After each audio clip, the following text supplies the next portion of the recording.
Being as a fruit of magic. Oh, and I didn't mention this. There's so many things to mention.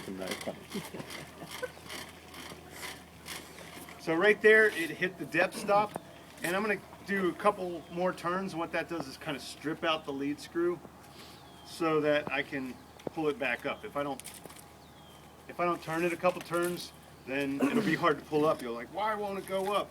And you're trying to break the lead screw out of the fibers of the wood. So turn it a few times after it hits the depth stop to break the lead screw. And then on this machine, so we have 4 machines. They're all different. I actually did mortise with the simplest one. I should have done it with the most complicated one, but ask for individual help as many as you can. So you're saying the holes can't overlap at all, they've got to be clean. Okay, well, in general, no, leave a little bit of space in between each hole. If you get to the last hole and it's like, wow, that's like 7/8 or 3/4 of a hole, you can go for it. Just pay attention. If it starts to follow the path of least resistance, if the path of least resistance is equalized, you can sometimes get away with it. But if this thing starts going like that, it can shear off a gear, it can snap the bit. So in general, don't overlap, but if you get to the last hole and you're like, oh man, it's not quite a whole hole, but I'm going to try it.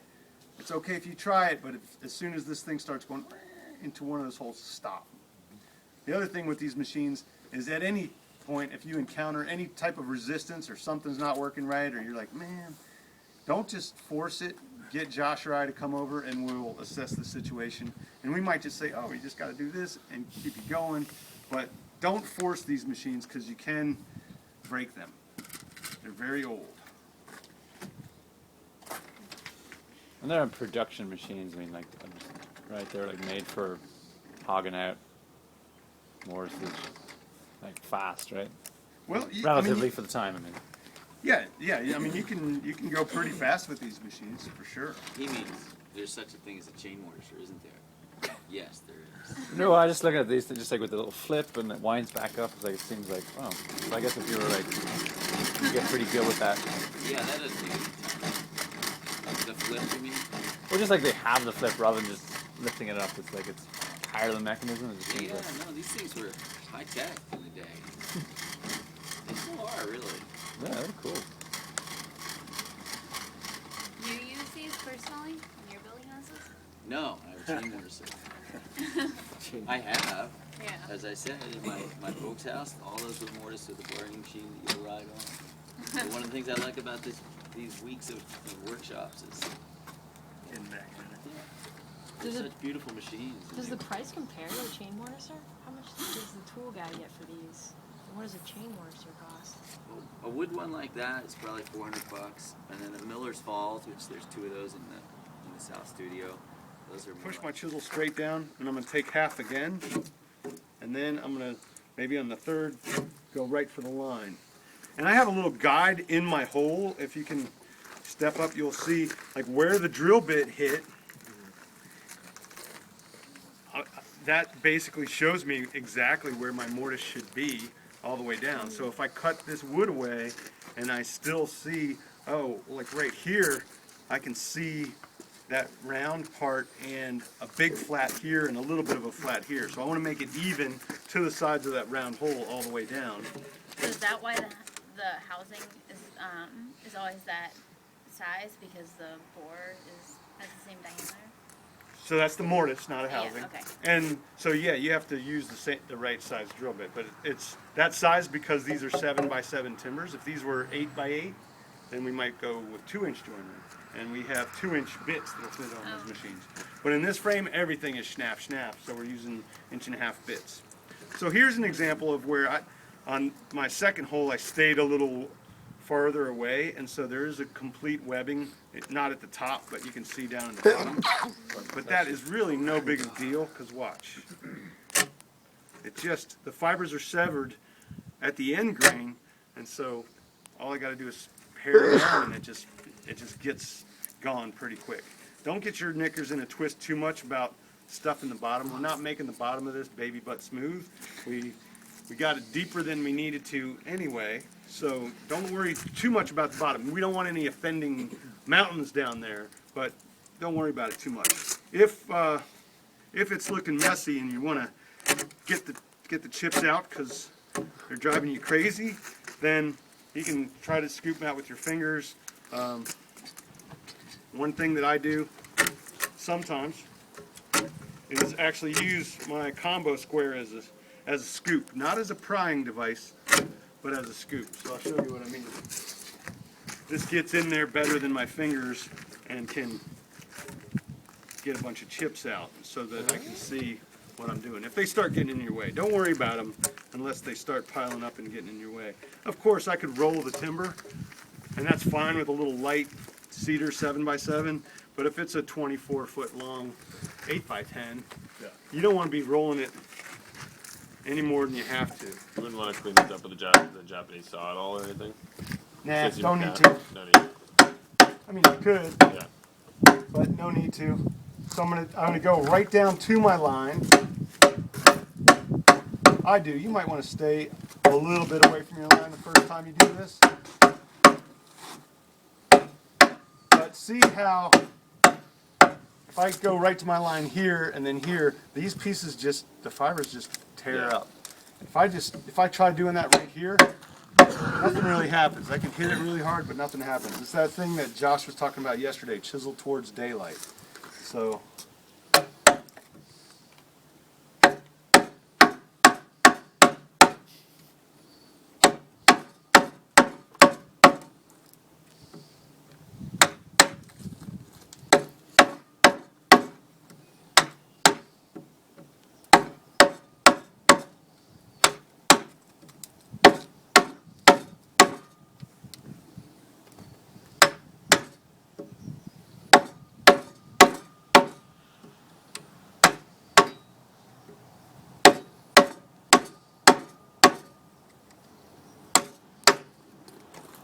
sorry.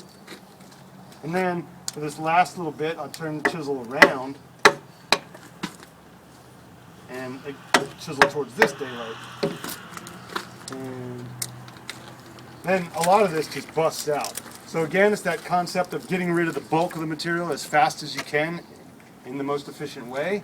And then put down the beating utensil and pare. And the pairing should be fairly simple because I'm not taking off very much wood. And I always find when I'm doing any surface, it's a lot easier to work evenly down. So what I mean by that is don't leave a 1/4 inch high here and you get right down to your line here, and then that slows your way down. If you work the whole thing across fairly evenly, so what you were speaking about before was taking out the saw and continuing that cut. Yeah. You can just do it with your chisel. Gotcha. You could of course do it with your saw, but my saw is over there or something. So I almost always do it with my chisel. So working it down evenly just makes for more efficient, smoother work. It's really hard to do this if I have a real rumply surface. So if I get it down pretty even right out the gates, then it just goes really efficiently, I find.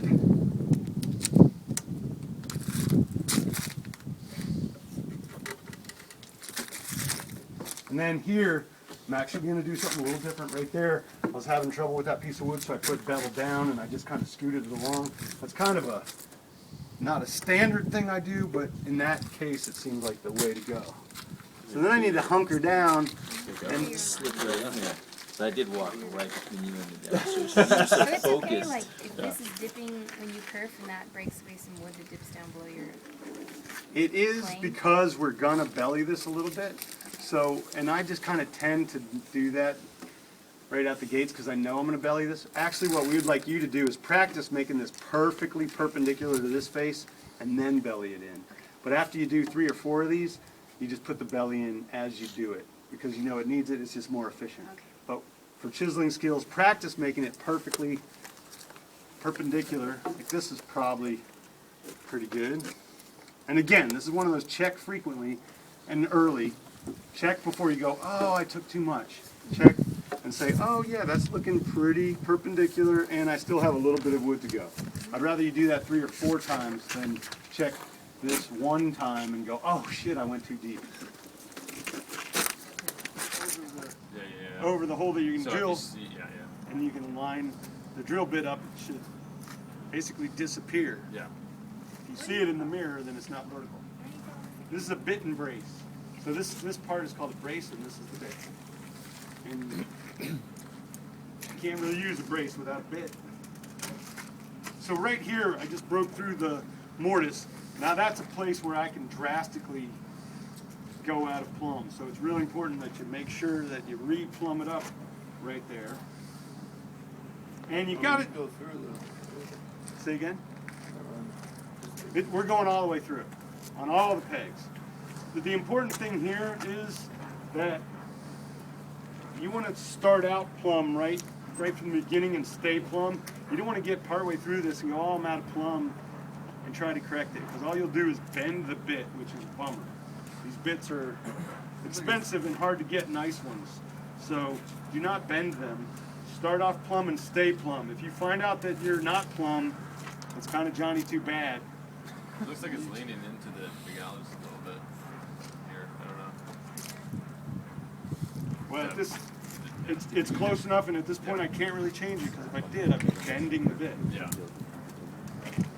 So I don't want to blow through the other side, because that would be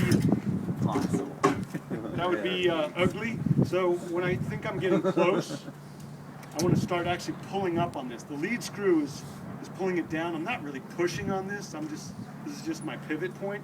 I might be pushing a little bit, but when I start getting close, I want to actually pull up and counteract the effectiveness of the lead screw so it doesn't blow through the other side.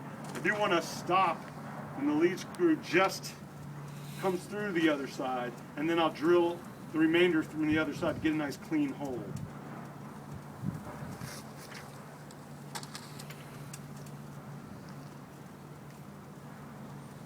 Do you need to go all the way through? I mean, just for the effectiveness of the peg?